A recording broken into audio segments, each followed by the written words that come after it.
nationalist attitude doesn't serve very well. You can be successful, but you have to remain humble. You can be in opposition or government, doesn't matter.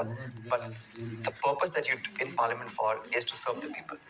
So what's happened last few years was a sort of a acrimonious attitude being created. It was an environment where it was sort of, overly boisterous. All those things, I think, will be tempered down. At least that's what I hope for in the future. Yes, indeed.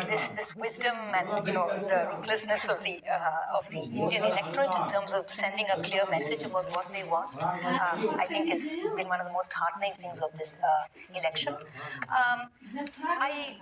I think one of the points which has been made around a message coming from the electorate here is about welfare programs, right? That in a lot of states where Karnataka, for example, 7 members of parliament of the opposition were suspended in one day. It's never happened before. Now, and then bills were passed in the absence of those members of parliament. Of course, you can't question the speaker's rulings because that's how our law is. But it doesn't. The optics aren't that great. I don't think with a strong opposition of 235, 40 odd people in parliament, you can do that anymore. And you will have a strong voice.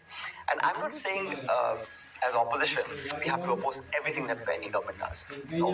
But when we feel that something needs further clarification, further debate, further discussion, a rethink, for example. So the government last 8-10 years has been pretty one-sided.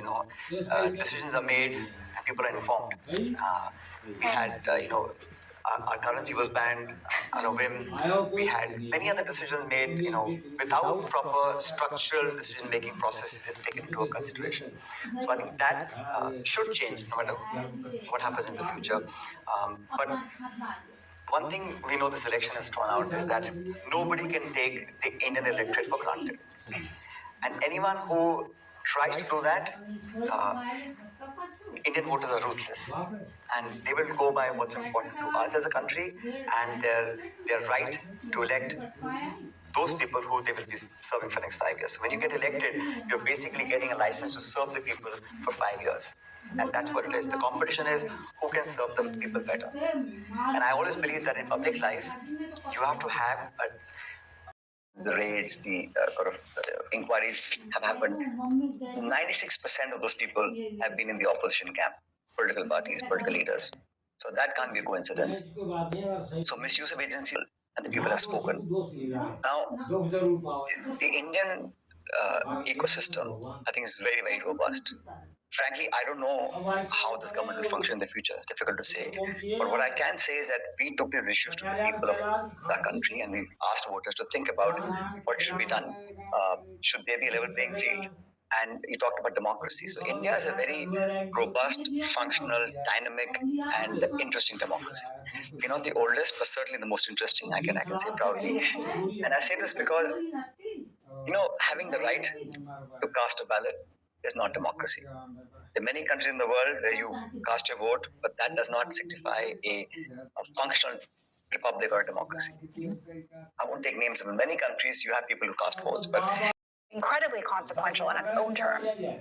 But it also embodies the modalities of what democratic backsliding in the rest of the world has looked like.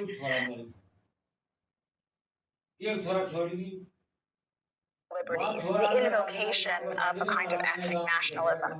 These have happened in many places, but again, India embodies that. So now, we've had a come into government for the last 10 years that has now been checked. And checked, as you just said, in virtue of the realities on the ground. Will this new coalition government, what will it mean for the state of that backsliding? Do you think we're now, India's tomorrow, going to be, or as we look forward in the next few years, going to be functioning the way that it did before 2014? Or are we likely to see the continued, for example, use of the enforcement directorate, the CDI, the kind of weaponization of the arms of the state to target politicians that are not in the coalition government? What do you think? Okay, so I feel that the government in the last 8-10 years has certainly exercised the brute force of the state to demonize the opposition, to target leaders in the opposition. and to use those agencies and investigating agencies to create a sort of an atmosphere where doing an opposition leader as character assassination right? Congress party's strike rate was not that great in the last two elections, but this time, on a head-to-head, the Congress party did particularly well in states where there is a Congress 50 contest, and Rajasthan is one of those states. So we have won 8 on our own ticket and 3 of our allies. So out of 25 seats, we have 11. And the new government was sworn in 5 months ago. Exactly. So, exactly. So there has been a turnaround of sorts. Indeed. Could we have done better? Yes, but we got 0 last time, and time before that. So it's like a few 1,000% increase to maybe. The BJP sort of routed and your party and moved into power, and just 6 months later, they have done really quite badly, and the India Alliance has come back in the state. And if I sort of zoom out as well and see this picture by looking at a few other states, I know that one big narrative which has been given is that, oh, this is a vote against Modi. This has been said a bunch of times. But looking at the experience of Rajasthan and then thinking about some other states, which I won't go into a list of, but do you think that maybe this is an anti-incumbency phenomenon that we are seeing, or do you think there's something else going on, different stories in different parts of the country? It's true. They're a very large country, so you can't really generalize any one particular area. You spoke about Rajasthan. Well, BJP didn't sweep the elections. We lost. We got 70 odd MLAs. Fair enough. BJP 100 odd MLAs, 120. So, and the vote share difference was about 1.5%. It wasn't that much. But what is now a popular word in India is double engine, right?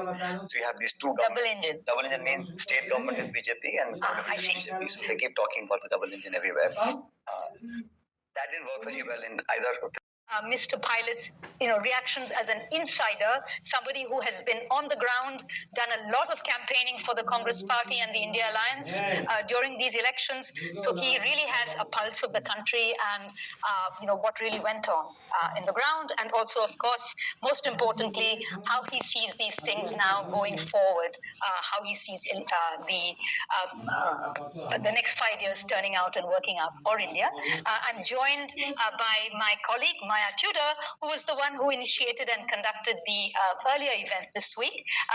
Dr. Maya Tudor is a political scientist also at the school, and she works on questions of nationalism and democracy, and she's done a lot of work on India as well. So without further ado, welcome. Thank you, Maya, for joining me today. And why don't I hand over to Mr. Pilot, and Maya, maybe you would like to ask the first question on the... Yes, well, I think we should just hear, first of all, about the election. What were your reactions? What was surprising to you? Maybe you expected what the rest of the Indian public and certainly the exit polls did not. So can you just talk us through your own reactions to the elections and what you think they mean for India and the years ahead? Thank you, Maya. Thank you, Andy. Thank you all for coming here, and thank you both for organizing this event. Like you said, this election...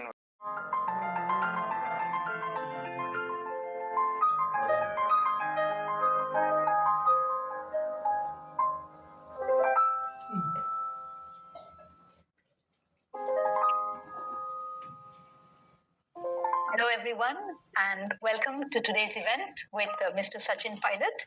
We are delighted to have him with us, and he is a member of the Legislative Assembly of the state of Rajasthan in North India.